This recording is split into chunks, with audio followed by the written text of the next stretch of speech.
Hey guys, so this video is definitely different than any of my other videos, at least that I've been doing for a long time. This is not a couponing video or a money saving video, but this is like a life update video. And this video is just about some things that we're going through with my daughter Scarlett. She shows up in some of my videos, so I thought I would just include this video on this channel. Also, like way back before I was doing couponing videos, I was doing pregnancy vlogs, and they were all about her. So, um, if you're wanting to see a couponing video, you don't have to watch this. I understand. I understand if nobody watches it. I get it. This isn't about couponing, but I just want something to look back on to know what I'm feeling through each phase of what's happening with her. So,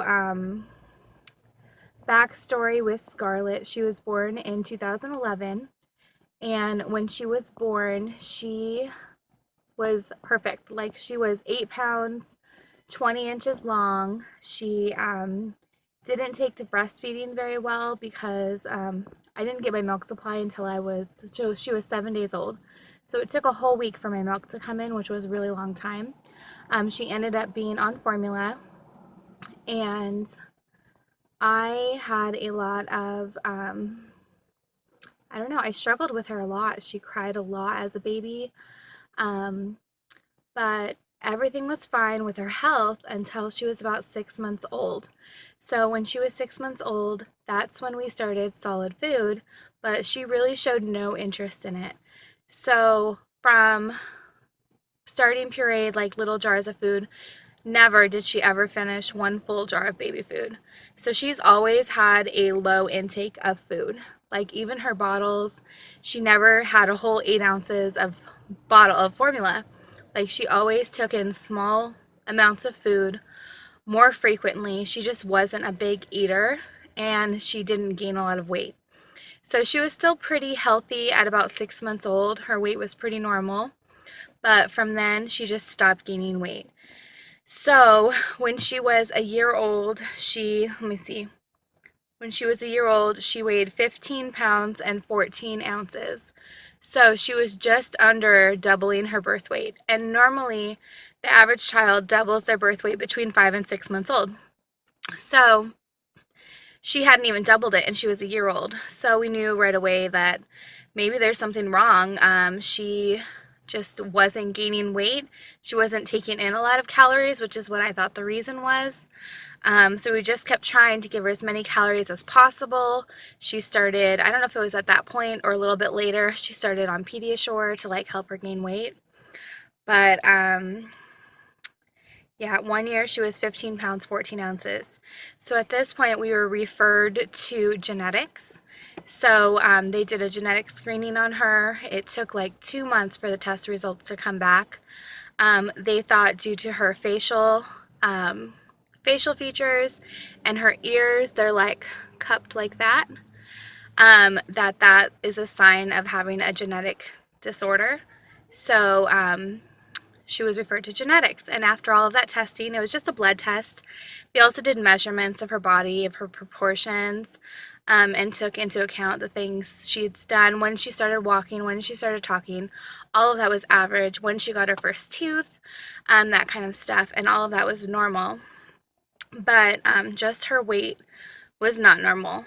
And then at a year old, she was 27 inches, which I'm not exactly sure if that is ahead or behind or whatever.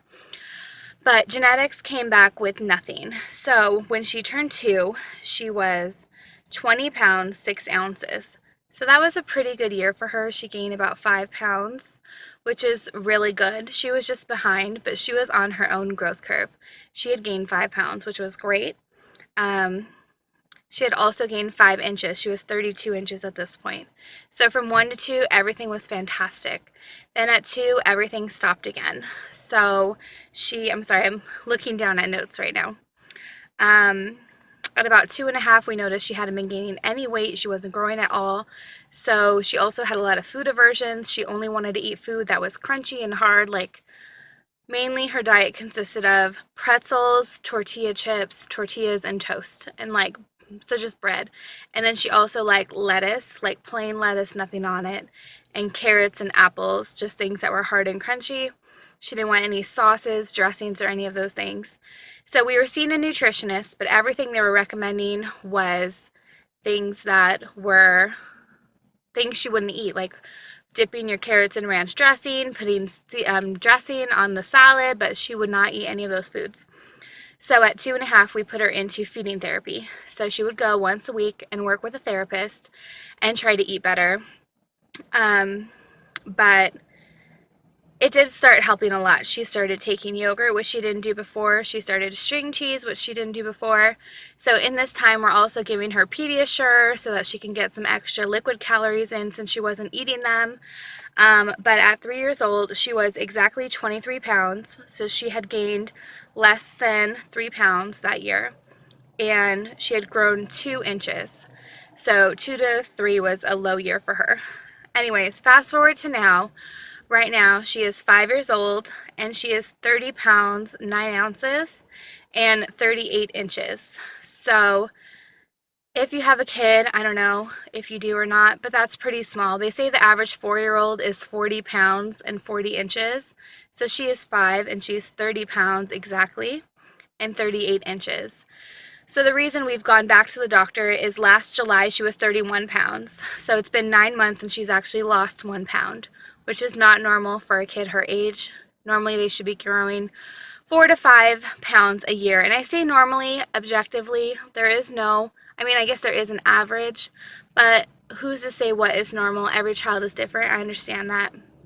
But it's becoming to be a very significant difference, and now that she's in school, it's very apparent. I'm going to insert a picture right now of her and one of her friends in class, and basically they're all the same height as him, and then she is her height, which you'll see right here.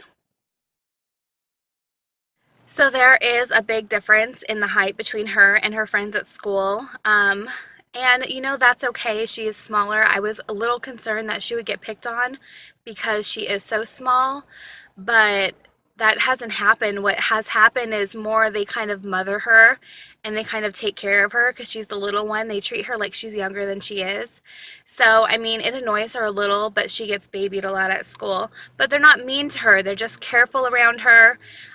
They are just very cautious around her. Even when we go to the park, kids that are younger than her but bigger than her, they kind of like watch out for her on the playground, which is nice. She gets cared for, and I am like really grateful for that she's not teased at this point.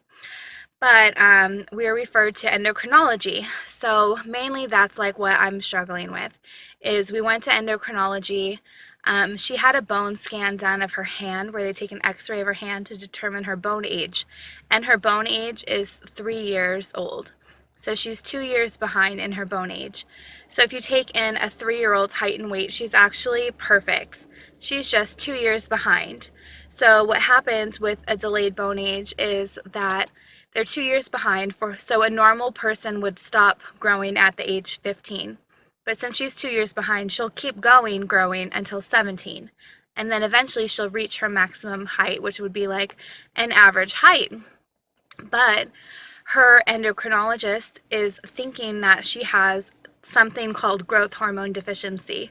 And the reason she thinks she has this is because she was born at a healthy weight, and about 6 months old, she started going down and stopped gaining weight.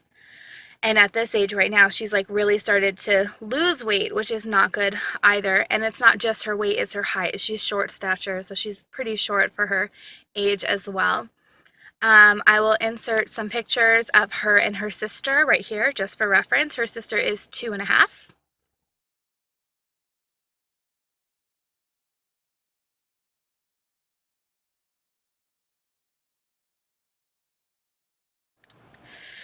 So the blood test showed that she was low in a growth hormone, but with your growth hormones, they fluctuate throughout the day. So it's hard to just do a blood test and say, oh, your growth hormone levels are normal or not. So because of how drastic her symptoms are, they want to do a growth hormone stimulation test. So that is scheduled for 2 weeks from now. She's going to go in, they're going to give her an IV, they're going to take her blood, and then they're going to give her a injection of a growth hormone stimulant. I think it's called glucagon, if I'm not mistaken.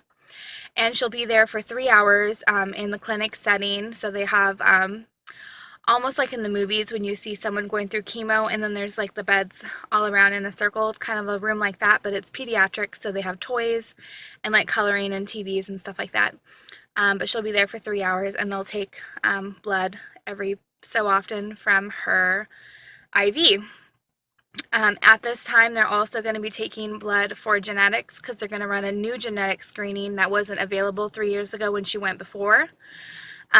So if she has a genetic condition, they might find something because they still think she has a genetic condition.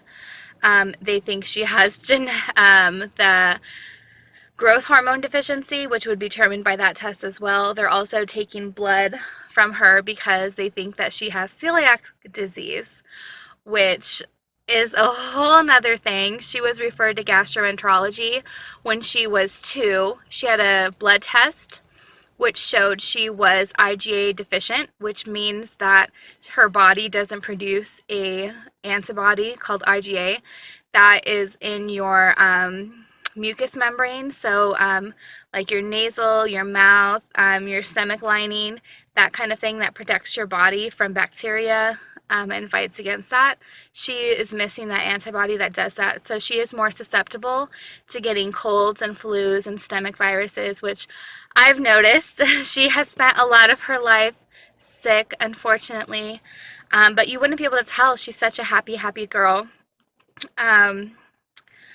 But since she is IgA deficient, that's kind of what they use to determine if they have celiac disease. So then they go to the next antibody that's IgG, and it was elevated, which it's elevated means a likelihood for celiac disease. So she had a stomach biopsy, but that came back negative.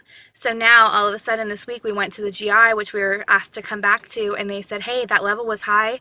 We think she has it. And I'm just, what is going on? Because they did a biopsy and it was negative, and they said the biopsy could be negative because it's patchy, it's not everywhere.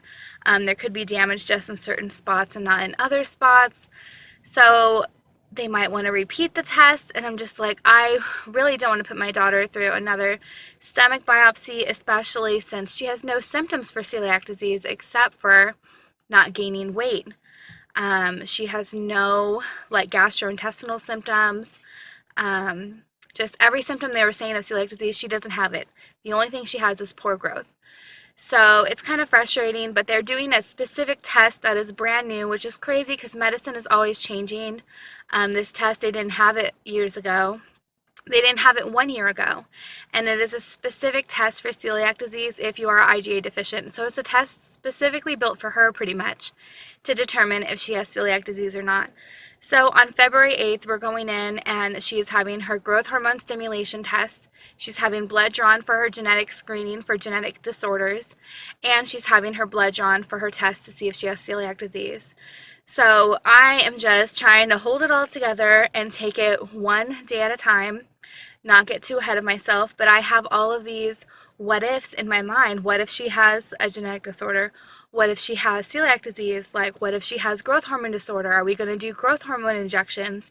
I'm just spending so much time worrying about all these things that she could have, and I don't know if that's normal or not. I'm trying to just hold it together and just take one day at a time, like my husband does great at that. He's so relaxed and passive, and I'm just not that person. Like, I think I'm just such a type A personality. I want to know what each test is and what it means if it's positive, what it means if it's negative, what's the next step in either direction for whatever each result is. And it's just like, I feel like we just got snowballed with all these things for her. So I just needed to make a video and get out everything that's going on and get out how I'm feeling about it. Right now, I'm just nervous. Like, I'm not scared because all of the, I mean, I don't know what genetic disorders she could possibly have, but all of the things that she could have are treatable. They all are not life-threatening. It would just mean changes would have to happen to our life. And I'm very grateful for her health, even though it's not the best. It's definitely treatable, I think, and something we can live with, which is great. But I mean, if you just look at her, she's just such a happy, happy little girl, and besides getting colds a lot, she's pretty healthy. Like you wouldn't think she's like sick, but yeah, I don't know if anyone else has gone through any of these things with celiac disease or growth hormone disorders or going through genetic screenings. If you have, I'd love to hear your story. If you want to leave me a comment or a message, I would appreciate that. And it's just a waiting game. And sometimes some things take years to diagnose, and that's what's so hard. It's been 5 years of wondering if there's something wrong with Scarlett, which is like,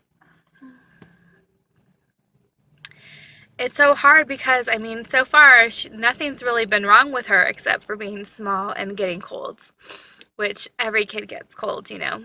So she just gets them more often. But going 5 years with people always telling you that they think something's wrong with her is hard because that's your kid, you know. You don't want to think that something's wrong with them. But it just feels good to just talk. And even though I'm like sitting in a parking lot talking to my phone right now, just getting my feelings out into the world. I mean, a month from now, everything could come back negative, and I could be looking at this video like I was worrying for nothing, like all those feelings were for nothing, or it could be like that was the first step of a long journey we have with this whatever condition. So that's what this video is. This is either the first step of our journey towards whatever condition she has and whatever that brings to the table, or it is closing a chapter of these things aren't wrong with her, but then there's also that, so what is wrong with her? And I mean, as a mother, I feel like there is something there. I feel like there's a reason she's not growing properly. I felt it ever since she was a year old. I felt like something was wrong. And although they haven't been able to find anything, I still feel as a mother with my intuition that there is something. And I don't want to say it's something wrong with her. I mean, there's something there that's causing her to not develop and grow properly. And I mean, I still think she's perfect. I wouldn't want to change anything about her. Whatever they say from her test results, we'll have to take treatment options into consideration, but depending what it is, we might not want to do anything because unless it interferes with her overall health, then it's not a concern to us. We just want her to be happy and to grow and to be healthy to an extent. I mean, if it's a growth hormone deficiency and then the only effect is she'll be short, then you know what? God made her short. I wouldn't want to interfere with that just because I think she could get made fun of. I don't know. I mean, there's gonna be a lot of stuff that we're gonna have to take into account and a lot of what ifs. But I am just putting this all out there and hoping to get some feedback on what you guys think of everything from your experiences.